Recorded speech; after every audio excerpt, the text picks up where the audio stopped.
दर्शकगण, श्रोतागण, भाई और बहनों, मातृशक्ति को नमन। खास, विशेष, मनमोहक, हमें इंसानियत के सूत्र देने वाला, मानवतावादी बनाने वाला और हमें योग दर्शन शिक्षा की बात बताने वाला, वसुधैव कुटुंबकम की अवधारणा को कैसे साकार कराएं उसके लिए सूत्र देने वाला, अच्छी लाइफ स्टाइल के बारे में, शिक्षा के बारे के अंदर, और हम कैसे सुसंस्कारी बने, बच्चों को, युवाओं को, बुजुर्गों को, महिलाओं को, सबको अपने अपने उम्र के अनुसार और अपने अपने लिंग के अनुसार कैसे कैसे अच्छे सूत्र मिले ताकि वो अच्छे नागरिक बन सके। उनका उद्देश्य है कि हम नेगेटिव विचारों को तिरोहित करके पॉजिटिव विचारों को भरना चाहते हैं। इसी क्रम में आज का हमारा एक बहुत सुंदर दार्शनिक विषय लेकर के हम आपके सामने प्रस्तुत हो रहे हैं। आज का हमारा दार्शनिक विषय है आत्मा और कर्म का संबंध। सारी दुनिया आत्मा और कर्म संबंध के आधार पर चलती है। कर्म को अगर मैं ईश्वर की बात कहूं तो कोई अतिशयोक्ति नहीं होगी, क्योंकि कर्म ही ऐसा चीज है जो कि हमें नाना प्रकार के खेल खिलाता है। और ये कहा भी गया है कि रंगमंच ये जगत है और कर्म खिलावन हार, और नाना रूप बनाए के और चेतन खेलन हार। यानी कि जैसे कि ये कठपुतली को नचाया जाता है, डोरा जो है कठपुतली के नचाने वाले के हाथ में होता है, और कठपुतली उस डोरे के जो फेर के आधार के ऊपर जो है वो घूमती रहती है, नाचती रहती है। उसी तरीके से हम पूरे जीवन भर, जन्म से लगा के मृत्यु के बीच का जो हमारा जीवन का अंतराल है, उस जीवन भर हम कर्म के अधीन खेलते रहते। हमारी कोई स्वतंत्रता नहीं है, हमें एक सांस लेने की स्वतंत्रता नहीं है।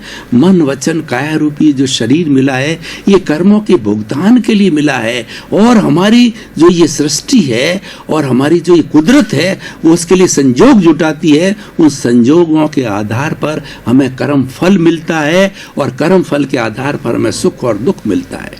तो दो शब्द है, एक तो आत्मा और कर्म, फिर उसके संबंध के बारे में, उसके इंटर रिलेशन के बारे के अंदर हम उसको जानने की कोशिश करेंगे।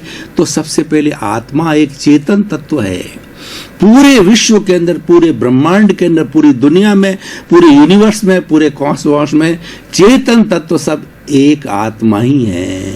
और ऐसा कहा जाता है कि चराचर जगत के अंदर 84 लाख जीवा योनि उत्पत्ति स्थान है, यानी वहां पर सारी आत्माएं जन्म लेती है और कर्मों का भुगतान करती है। लेकिन आत्माओं की संख्या अनंत है, असंख्य है, वो गिनती भी नहीं की जा सकती है।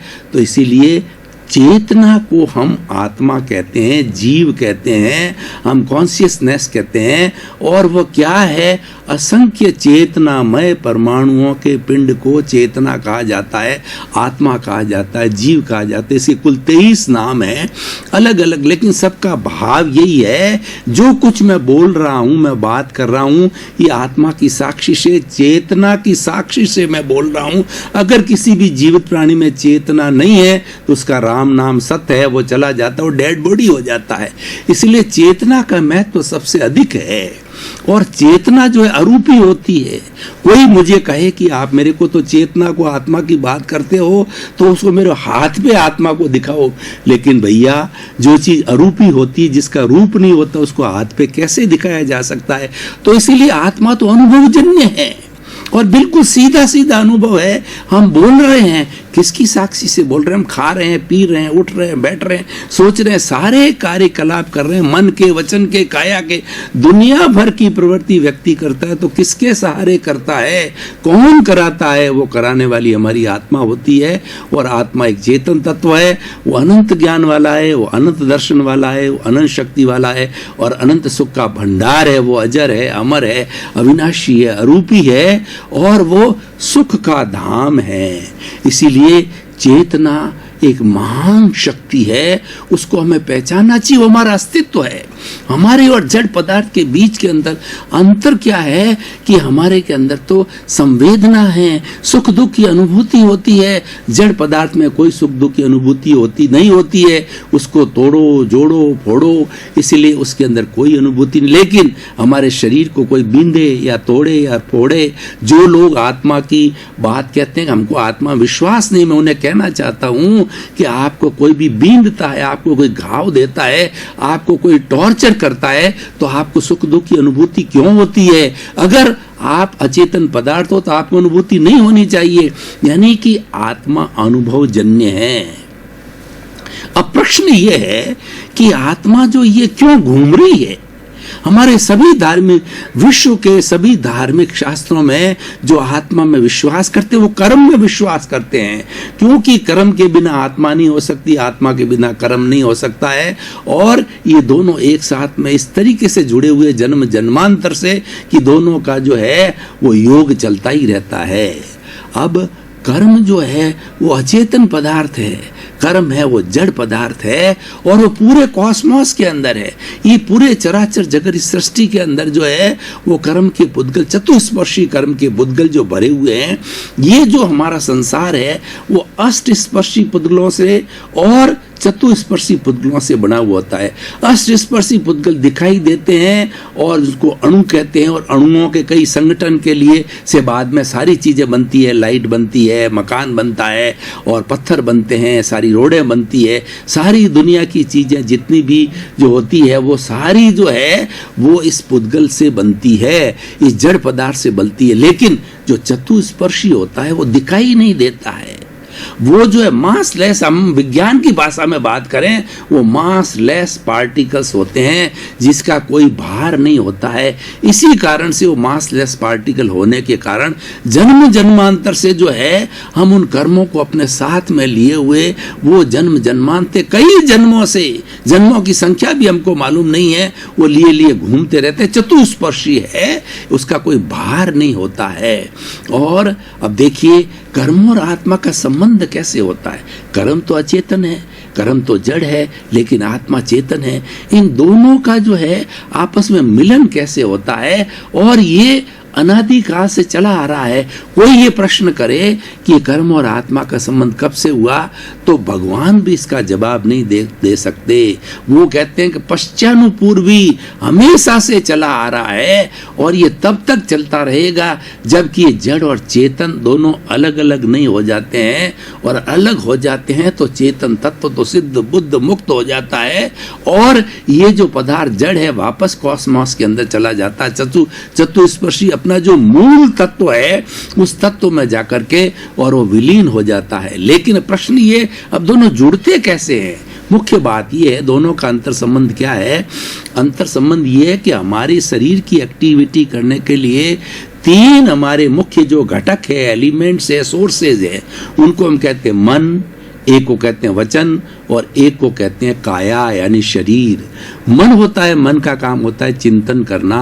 मन जो है भूतकाल की स्मृति करता है, वर्तमान काल का चिंतन करता है, और भविष्य काल की कल्पना करता है। ये मन का काम है। और वचन जो है, जो मैं बोल रहा हूँ, ये सब वचन है।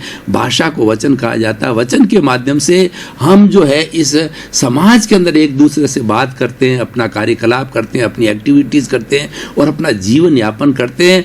गूंगा व्यक्ति जो है वह कोई भी किसी से वार्तालाप नहीं कर सकता। गूंगे के लिए कहा गया है, आत्म अनुभव बात की जो कोई पूछे बात, सो गूंगा गुड़ खाई केर कहे कौन मुख स्वाद। आत्मा के अनुभव की बात ऐसी है जैसे गूंगा बोल नहीं सकता है, उसी तरह से आत्मा दिखाई नहीं देती है।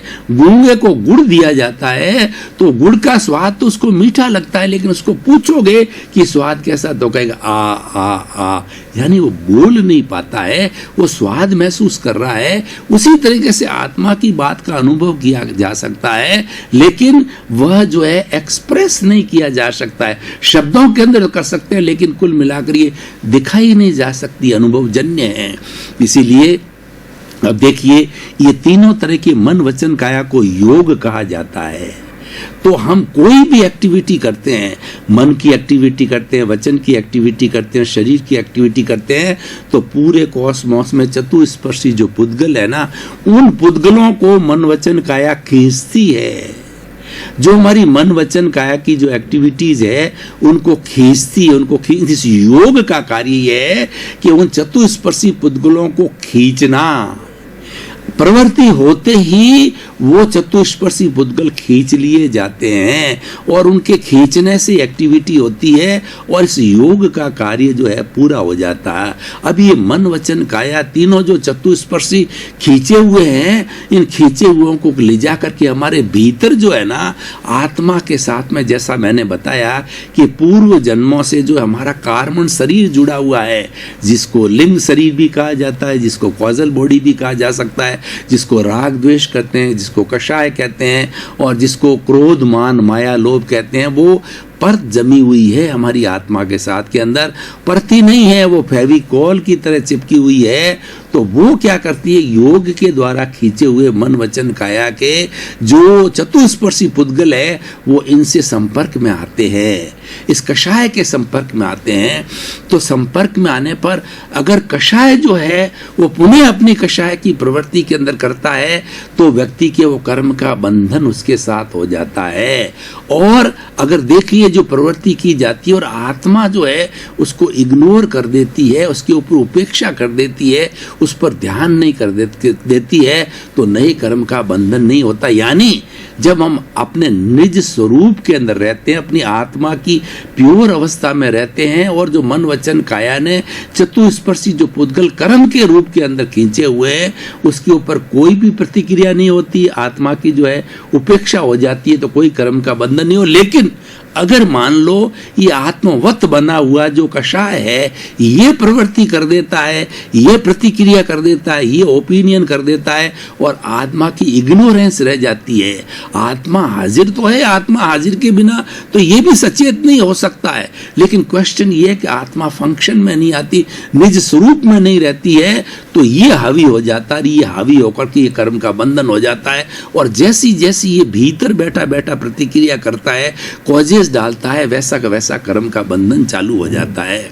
तो भाई और बहनों, दर्शकगण, श्रोतागण, तो हमने ये देखा कि ये कर्मों को बाहर से कॉस्मोस से खींचा जाता है, योग की प्रवृत्ति के अनुसार और कषाय को दिए जाता है और ये फिर जुड़ता रहता है। और देखिए कर्म का जब संबंध आत्मा के साथ होता है तो उसके 10 तरह की प्रकृतियां बनती है। एक तो प्रकृति, स्थिति, अनुभाग, प्रदेश, उदीर्णा और उसके साथ के अंदर जो है वो उसका अपवर्तन, उद्वर्तन और संक्रमण, इस तरीके से 10 प्रकार की इस कर्म की स्थितियां होती। यानी जो हम प्रवृत्ति करते हैं और वो प्रवृत्ति इस कसाय के साथ के अंदर जो कर्म का बंधन होता है तो उसकी प्रकृति भी बनती है। प्रकृति का अर्थ यह है कि वो कर्म किस नेचर का होगा। वो कर्म के नेचर के लिए हमारे 8 तरह के कर्म बताए गए हैं। ज्ञानावर्णीय कर्म, दर्शनावर्णीय कर्म, वेदनीय कर्म, मोहनीय कर्म, आयुष्य कर्म, नाम और गोत्र कर्म। यानी हमने कोई भी प्रवृत्ति की, अगर हिंसा की प्रवृत्ति की तो 8 तरह के कर्म जो है डोमिनेशन जिसका होता है, मान लो आपने हिंसा की, किसी का जो है वो जीवन का हरण कर दिया, मर्डर कर दिया, तो ये बाकी के जो 7 कर्म होते हैं वो तो बहुत लाइट होते हैं, लेकिन हिंसा का जो है वो हमारा असाता वेदनीय का कर्म जो है वो सबसे डोमिनेंस में रहता है, वो सबसे ज्यादा जुड़ता है और बाकी थोड़ा थोड़ा विभाग जो है दूसरे कर्मों को आता है। जैसे ज्ञानावर्णीय कर्म का देख लीजिए कि कोई व्यक्ति ज्ञान अर्जित कर रहा है, उसकी पुस्तक को हम छीन लेते हैं, या उस व्यक्ति को ज्ञान देने वाला गुरु है उससे उसको जबरदस्ती दूर हटा देते हैं, ऑब्स्टेकल पैदा करते हैं उसके अंदर, ज्ञान के अंदर, तो ज्ञानावर्णीय कर्म बढ़ता है। और दर्शन का मतलब जो है भगवान के दर्शन करने के अंदर, गुरु के दर्शन करने के अंदर या उसकी फेथ के अंदर किसी तरह उसमें मिसअंडरस्टैंडिंग पैदा करते हैं, उसमें भी अंतराय करते हैं, तो दर्शनावर्णीय कर्म बनता है। और मोहनीय कर्म क्या बनता है कि हम सारी दुनिया के जो सुख हैं उसमें लिप्त रहते हैं, जैसे ही घर है, संपत्ति है, मैं है, मेरा परिवार है, मेरे बच्चे हैं, मेरी पत्नी है, उसके अंदर उलझे रहते हैं, मोह में हम घनीभूत हो जाते हैं, तो मोहनीय कर्म बनता है।